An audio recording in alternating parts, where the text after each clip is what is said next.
자기네는 정말 뭐 하나 빠지는 게 없잖아. 결혼 10년이 더 넘었는데도 남편이랑 알콩달콩 너무 보기 좋고 애들도 공부도 끝내주게 잘하고 어쩜 복도 많아? 에이, 아니에요. 저희도 어려운 점 있어요. 그렇게 사는 거 정말 보기 드문 거야.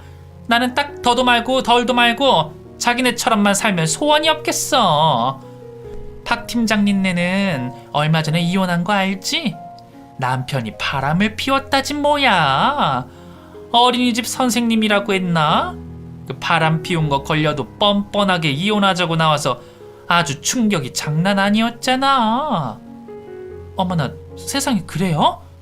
저는 상상도 못할 일인데 큰일이네요, 정말.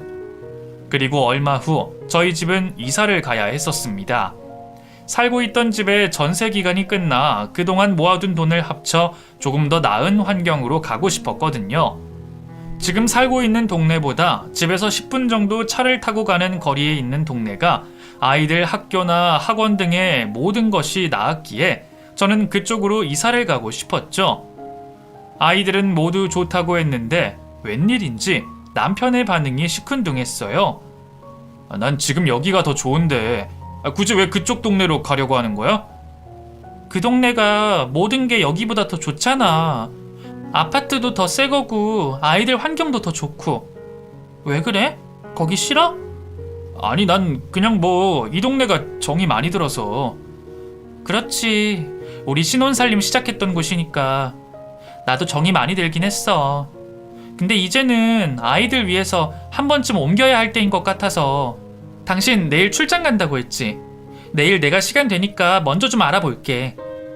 정이 들어서 옮기기 싫다는 남편의 말을 저는 또 순수하게 믿었습니다. 정말 남편이 저와 시작한 신혼의 시작을 잊고 싶지 않아서라고 생각했죠. 다음날 주말이 됐고 남편이 출장 간 틈을 타 저 혼자 먼저 부동산에 갔어요. 몇 군데 부동산을 들러 현재 시세도 알아보고 괜찮은 집이 나온 것이 있는지도 알아봤죠. 그 중에 아주 인상이 좋으신 여자 사장님이 계셨고 저는 그곳에서 많은 이야기들을 나눴어요. 그 동네에서도 친절하기로 유명한 곳이었는데 몇 달 전에도 신혼부부의 집을 전세로 계약해 줬다면서 너무 좋은 사람들이 자기를 찾아오는 것 같아 손님 복이 많다고 하시더라고요. 저도 그분의 인상이 너무 좋아 다음 주에 남편과 함께 온다는 말을 하고 나왔습니다. 하지만 남편은 계속해서 부동산에 함께 가기를 꺼려했어요. 그런 성격이 아닌데 차일피일 미루기만 하고 갈 생각이 없는 것 같더라고요. 나중에는 화가 다 나려고 하는 걸 겨우 참고 아이들에게 시켜 아빠와 같이 부동산에 가서 집을 보자고 했습니다. 아이들의 성화에 못 이겨 남편은 나갈 채비를 했고 이상하게 마스크와 모자까지 푹 눌러 쓰더라고요. 평소엔 모자를 잘 안 쓰고 워낙에 꾸미는 걸 좋아해서 깔끔한 차림으로 갔을 텐데 말이죠. 집에서 입던 트레이닝복 차림 그대로 나오더니 겨우겨우 제 손에 이끌려 따라왔습니다. 제가 인상이 좋았던 그 부동산에 드디어 들어가게 됐고 그 집에서 여러 가지 설명을 들었어요. 현재 제 상황에 맞는 3개의 집 중에 어떤 집을 볼지 결정하고 이야기를 나누고 있었는데 이상하게 부동산 중개인께서 남편을 힐끔힐끔 쳐다보더라고요. 두 분 부부세요? 네? 어머, 사장님, 그럼요, 부부죠. 그럼 저희가 뭐겠어요? 왜요? 저희 남편이 너무 어려 보이죠? 사실은 3살 연하라서 좀 저보다 어려 보이긴 해요. 아, 그러시구나. 네네, 뭐 말 들어보니 그렇기도 하네요. 저희는 3개의 집 가운데 2곳을 보기로 결정했고 남편과 함께 집을 보고 나왔습니다. 조금 더 고민을 해보기로 하고 그곳을 나서려는데 갑자기 부동산 사장님이 저를 잠깐 따로 부르시더라고요. 저기 애기 엄마, 이런 말 해도 될지 모르겠는데 무슨 말씀이신데요? 집 본 게 뭐 문제라도 있어요? 아니야, 그게 아니라 저기 애기 엄마 남편 말이야. 나 본 것 같아. 그 신혼집 구해준 것 같거든. 네? 에이, 신혼집이라뇨. 이 사람 결혼한 지 10년도 넘었어요. 워낙에 얼굴이 잘생겨서 착각하신 거 아니세요? 아니야. 내 눈빛도 피하고 그러는 것도 그렇고, 내가 설마 모자 쓰고 그런다고 사람을 못 알아보겠어? 부동산만 25년째 하고 있는데, 이 근처 부동산 싹 돌면서 신혼집 보러 다녔다가 내가 계약해줬어. 저기 말이야, 이거 그 집 주소야. 그 신혼집 말이야. 여기 한번 가봐봐, 응? 내가 애기 엄마가 삭삭하고 꼭 내 조카 같아서 해주는 말이야. 부동산 중개인의 말을 듣고 너무 깜짝 놀라 할 말을 잃었습니다. 손이 벌벌 떨리는 걸 억지로 참고 있었는데 아이들이 왜 그러냐고 묻더라고요. 애써 태연하게 아까 본 집 중에 마음에 드는 곳이 있느냐고 말을 돌렸고, 아이들은 꼭 빨리 이사를 오고 싶다고 했죠. 부동산 중개인이 쥐어준 주소를 한 손으로 꽉 쥐어서 점퍼 주머니에 넣어버린 채 집으로 돌아왔습니다.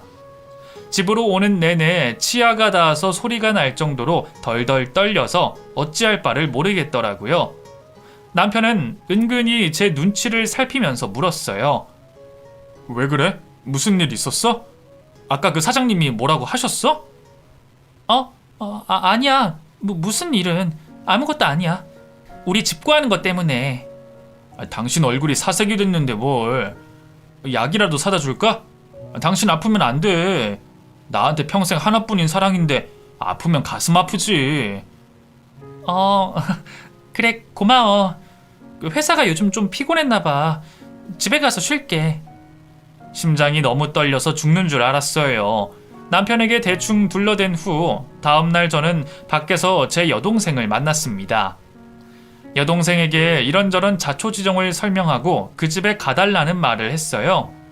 동생은 자기가 아무리 형부를 의심했다고 해도 이건 정말 말도 안 되는 소리라고 하더군요. 하지만 그렇다고 해도 남편의 행동이 너무 의심스러웠다는 말을 하고 결국 저희는 그 집을 찾아 나섰어요. 정확히 저희 집에서 차로 11분 정도 거리에 있는 새 아파트였는데 저희 집보다 훨씬 고급스러웠죠. 주차를 하고 나서도 도무지 용기가 나지 않아 차 안에서 망설이고 있으려니 동생이 제 팔을 끌어당기며 말했죠. 얼른 나와. 언니 눈으로 확인을 해야 의심이 끝나지. 안 그래? 아니면 아닌 걸로 화끈하게 의심 끝내야 되잖아. 설마 아닐 거야. 신혼집이라니. 솔직히 말도 안 되잖아. 괜히 부동산 중개인 아줌마 말이 이상했다는 거 그거 확인하고 마음 편히 집에 가자. 알았지? 그래. 아니겠지. 아닐 거야. 지금도 네 형부 집에 아이들이랑 같이 있는데 신혼집이라니 말도 안 되지. 저는 동생과 함께 정말 그 집 문 앞까지 도착했고 곧이어 현관벨을 눌렀어요. 잠시 후 어떤 여자가 누구냐며 말을 하길래 혹시나 싶어서 제 남편 이름을 얘기했죠. 그랬더니 그 여자는 자기 남편이라면서 누구시냐는 말을 하더군요. 설마 동명이인이겠지 하는 마음으로 문을 열어달라고 했고 문이 열리자마자 제 동생은 그 집 현관문을 확 열어 제낀 후 그 집 안으로 들어가 버렸습니다. 아니 누구시길래 남의 집에 함부로 들어가세요? 저기요. 어머나 세상에. 언니 여기 좀 봐봐. 여기 좀. 나 참 기가 막혀서. 여동생은 거실 한쪽 벽면에 걸려있는 사진을 가리키며 제게 얼른 들어와서 보라고 했어요. 떨리는 마음으로 한 걸음 한 걸음 옮겨 거실 쪽으로 자리를 옮겼고 저는 벽면에 걸려있는 사진 속에서 제 남편을 만나게 됐습니다. 번듯하게 차려입은 턱시도와 그 옆에 서 있는 낯선 여자. 분명히 그들은 웨딩 촬영을 한 사진이었어요. 아무리 자세히 들여다봐도 제 남편이 확실하더군요. 아니 이게 뭐하는 짓이에요? 남의 집에 함부로 들어오시고. 경찰에 신고하기 전에 당장 나가요. 그래요. 경찰에 당장 신고해요.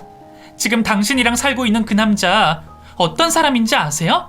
어떤 사람인지 알고 결혼하신 거냐고요? 네? 그게 무슨 말이에요? 당신들 누구야? 나 이 남자 와이프예요. 얘는 이 남자 처제고요. 우리 결혼한 지 10년이 넘었고 아이가 둘이나 있어요. 이거 알고 결혼했어요? 혼인신고하면 다 알 텐데. 네? 그게 무슨 말이에요? 이 사람들이 말도 안 되는 소리를 하고 난리야. 나 지금 임신 중이니까 더 이상 말도 안 되는 걸로 사람 충격 주지 말아요. 사진 보여줄까요? 수천 장 가족끼리 찍은 사진이 제 핸드폰에 있는데. 제 말을 들은 그 여자는 너무 충격을 받은 나머지 그대로 소파에 힘없이 턱하고 앉아버렸습니다. 저는 이 모든 광경에 턱이 빠질 정도로 놀라서 입이 다물어지지 않았어요. 어떻게 집에서 10분 거리에 있는 이곳에서 신혼살림을 차릴 수가 있는 건가요? 가만히 보아하니 이 여자도 지금 제 남편이 유부남이라는 사실을 모르고 있는 것 같은데 어떻게 된 일인지 하나부터 열까지 다 궁금했습니다.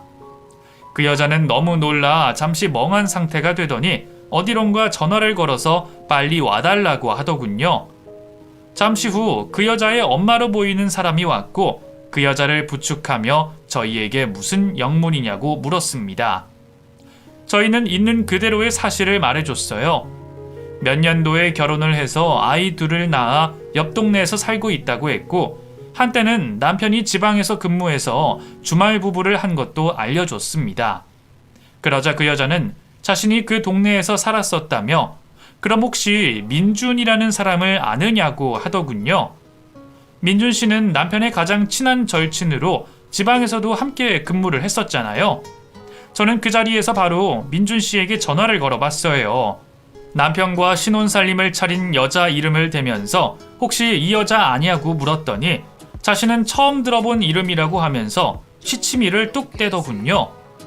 그러면서 지금 집안에 무슨 일이 있어서 전화통화를 못하는 상황이라며 전화를 뚝 끊었습니다. 이 여자의 말을 들어보니 이미 몇 년간이나 이 여자와 남편 그리고 민준 씨는 자주 만나던 사이였어요.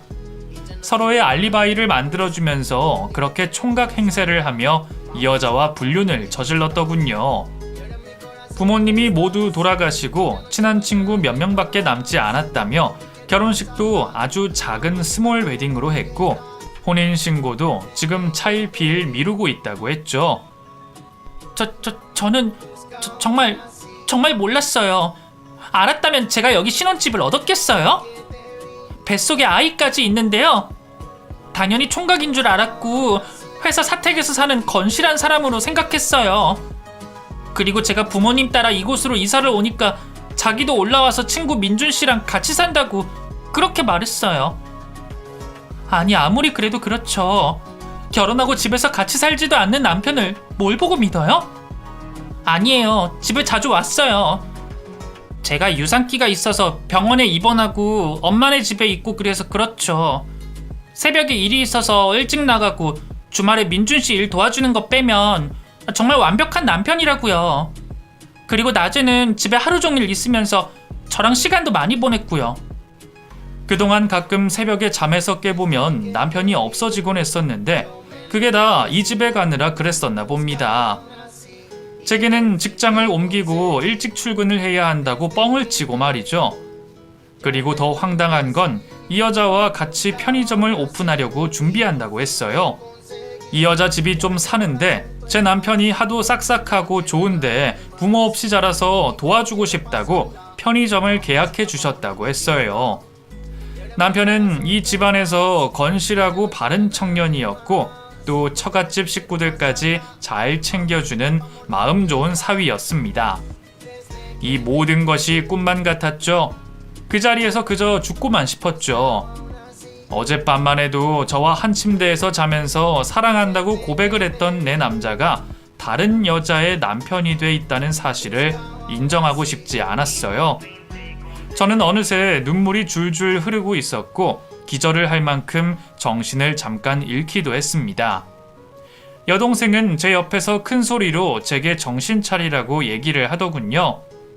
언니, 정신 차려! 지금 이럴 때가 아니야! 얼른 정신 차려 보라고! 바보같이 이렇게 가만히 있을 거야? 잠시 뒤 모든 상황에 대해서 인지하게 된 후 제 남편의 새로운 아내라는 그 여자는 배가 아프다고 통증을 호소했습니다. 배를 부여잡고 쓰러지는 바람에 급히 응급차를 불렀고 그 여자의 엄마는 어디론가 전화를 걸더라고요. 잠시 뒤 응급차를 타고 그 사람들은 떠났고 저와 여동생은 그 집에서 나왔습니다. 정신을 차릴 수가 없고 다리에 힘이 풀려 차에 타서도 한참 동안이나 멍하니 앉아있기만 했어요. 여동생은 제게 아이들을 데리고 며칠간 친정에 가 있자며 회사에 양해를 구하라고 하더군요. 나머지는 자기가 도와준다고요. 저는 여동생의 말대로 아이들을 데리고 친정으로 갔고 며칠간 회사에 병가를 내고 쉬었습니다. 그러면서 하나하나 내가 그동안 믿고 아끼던 남편에 대해서 추적하기 시작했죠. 이미 남편은 그 여자에게 제가 왔었다는 사실을 다 듣고 제 연락도 피하고 있는 상태였어요. 며칠간 정신을 못 차리고 친정에 가 있는 동안 여동생은 변호사를 만나서 이혼을 준비하고 있었어요. 남편의 상간녀도 유부남이라는 사실을 모르고 있었기 때문에 상간녀 소송은 할 수 없다고 하면서 어떻게든 그 년놈들에게 고통을 주고 싶어서 미칠 것 같다고 했습니다. 그날 이후 남편이라는 인간은 제 연락을 아예 차단해버린 상태로 집에서 본인의 짐을 싹 빼갔더군요. 아이들은 아빠를 만나고 싶다고 얘기하고 왜 못 만나냐고 물었지만 저는 똑바로 대답을 해줄 수는 없었습니다. 일단 남편을 만나야 했어요. 그 어떤 것이든 남편의 입장에서 정확하게 얘기를 들었어야 했거든요. 여동생의 만류에도 불구하고 저는 남편의 회사를 찾아갔습니다. 이직하고 나서는 한 번도 가본 적이 없는 회사를 수소문해서 찾아갔죠. 하지만 남편은 이미 몇 달 전에 회사를 그만둔 상태였고 그 안에서도 여러 사생활에 관한 나쁜 얘기들이 오갔다고 그러더군요. 저기 솔직하게 말씀해 주세요. 그 남자 저랑 10년 넘게 결혼 생활 유지한 사람인데 얼마 전에 다른 여자랑 결혼을 했더라고요. 혹시 이곳에서는 이 사실들을 다 알고 있었나요? 그게 저기 말씀드리기가 좀 그렇긴 한데 사실 몇몇 사람들이 그 사실을 알고 사무실 안에서 좀 시끄러운 적이 있었어요. 사무실 안에서도 다른 여자한테 작업 걸려고 하시고 그것도 문제가 됐고 그래서 그게 그런 분위기 때문에 2명이나 그만두셨어요. 그랬군요. 저만 모르고 있었군요. 일단 잘 알겠습니다. 저는 이 인간이 지은 죄에 대해서 꼭 죗값을 받게 하고 싶어요. 나중에 또 연락드릴 일 있으면 연락드릴게요. 다행히 회사에 있던 격리 여직원이 말을 해줘서 남편이 어떤 생활을 했는지 들을 수가 있었습니다. 그리고 그 길로 저는 시댁으로 찾아갔죠. 그렇게 자기 아들 잘났다는 시모에게 가서 여태껏 어떤 생활을 해왔는지 낱낱이 얘기했고 고아 행세를 하면서 새롭게 장가를 가다는 말도 했습니다. 말도 안 된다며 생사람 잡지 말라고 펄쩍 뛰던 시모에게 정확하게 말했어요. 자식 교육 잘못 시켰다고요. 그러니 앞으로 손주들 볼 생각도 하지 마시고 남은 인생 아들 고치는데 시간 많이 쏟으시라고요. 그렇게 속 시원하게 말을 하고 나오는데 저쪽에서 남편이 저벅저벅 걸어오고 있었어요. 손에는 자신의 옷가지를 담은 짐을 들고 말이죠. 저는 그 낯짝을 보자마자 그대로 뛰어가서 뺨 한 대를 아주 세게 날려버렸습니다. 너 잘 만났다. 네가 사람 새끼냐? 야, 너 정말 네가 어떻게 이럴 수가 있어? 사람의 탈을 쓰고 어디서 총각 행세를 하고 결혼을 해? 너 정말 제정신이니? 저기 여보, 그게 말이야. 내 말 좀 들어봐. 내 말 들으면 당신도 이해할 거야. 그게 있잖아. 좀 오해가 있었는데 사실 내가 총각이라고 말한 적은 한 번도 없어. 그냥 걔가 당연히 그렇게 착각한 거지. 뭐라고? 그걸 말이라고 해 지금? 너 정말 터진 입이라고 막말하냐? 네 친구 민준이랑 짜고 아주 그냥 사람을 바보 천치로 아는데 그렇게 살지 말아라. 여태까지 날 속이고 몇 명이나 더 만난 거냐? 이 또라이 같은 놈아? 너 도대체 결혼 생활 동안 날 어떻게 생각한 거니? 당신은 내가 제일 사랑하는 사람이지. 내 말 좀 들어봐. 응? 어차피 이제 끝내려고 그랬었어. 걔가 하도 나 좋다고 따라다니고 애걸복걸하고 임신까지 해서 불쌍해서. 이거 똑같이 그 여자한테 가서 말해. 나는 당신에 대한 모든 것 앞으로 절대 안 믿어. 말투 하나도. 위자료나 준비해. 당장 꺼지고 가서 그 여자랑 살던지 말던지 네 멋대로 해. 남편은 갑자기 무릎을 꿇더니 싹싹 빌기 시작하더군요. 미안하다면서 한 번만 봐달라고 했어요. 너무 어이가 없어 들은 채도 하지 않고 그대로 가려니 남편이 제 바짓가랑이를 붙들고 늘어지더라고요. 있는 힘을 다해 발로 확 남편을 밀쳐내버리고 얼른 뛰어나와 버렸습니다. 그리고 차를 끌고 친정으로 향하는 그 순간에 남편을 만나 연애하고 결혼해서 살던 그 날들이 얼마나 떠올랐는지 몰라요. 첫 아이를 낳고 서로를 끌어안고 뜨거운 눈물을 흘리며 울던 그 순간이 생생하게 기억이 나서 미쳐버릴 것 같았죠. 집으로 돌아온 저는 여동생을 통해 남편의 상간녀가 유산을 했다는 이야기를 전해 들었어요. 그리고 바로 남편을 사귀죄로 소송을 걸었다는 소식도요. 그렇게 버림을 받고 나니 제게 매달렸나 봅니다. 갈 곳도 없으니 싹싹 빌면 다시 제가 받아줄 줄로만 알고 말이죠. 만약에 그때 부동산 중개인 분이 말씀을 해주지 않았다면 어떻게 됐을까요? 지금 생각만 해도 너무 끔찍해요. 두 얼굴에 가면을 쓰고 철저하게 속여간 지난 남편의 세월은 그 어떤 것으로도 용서가 되지 않는답니다.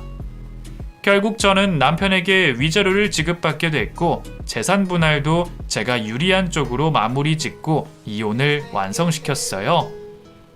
세상에서 가장 힘든 것이 사랑이고 이별이라고들 하던데 정말 그게 딱 맞는 것 같습니다. 한 사람을 사랑한 죄로 이런 일을 당하고 나니 죽고 싶은 생각밖에 들지 않았어요. 하지만 제게는 아이들이 있었습니다. 이 아이들을 제가 끝까지 책임지고 키워야 할 의무가 있었죠. 많이 힘들었지만 아이들을 위해서 정신을 차렸고 지켜냈었어요. 여동생과 친정 엄마의 도움을 받아 아이들을 양육했고 밝고 공부도 잘하는 아이로 잘 자라고 있어요. 그 후로도 남편은 몇 번이나 자신을 다시 받아달라는 말을 했습니다. 저희 부부가 그 어느 누가 보기에도 인꾸부부 있지 않았냐는 말을 하면서 다시 그때로 돌아가기만을 간절히 바란다고 했죠. 기가 막히고 황당한 이제는 더 이상 대꾸도 하지 않게 되네요. 지금 저는 혼자가 됐지만 너무 행복하게 잘 살고 있습니다. 남부러울 것 없이 회사에서 인정도 받고 있고 그래도 아직 어디 꾸미고 나가면 예쁘다는 말도 듣고 있고요. 한 사람을 온전히 제 인생에서 도려낸 것이 아직도 완벽하게 적응하지는 못했지만 앞으로는 점점 더 익숙해질 거라 믿고 있어요. 이혼으로 혼자 되신 싱글맘 여러분들 힘내시고 당당해지시라는 말씀 꼭 드리고 싶어요. 우리의 잘못이 아니잖아요. 이혼은 죄가 아니랍니다.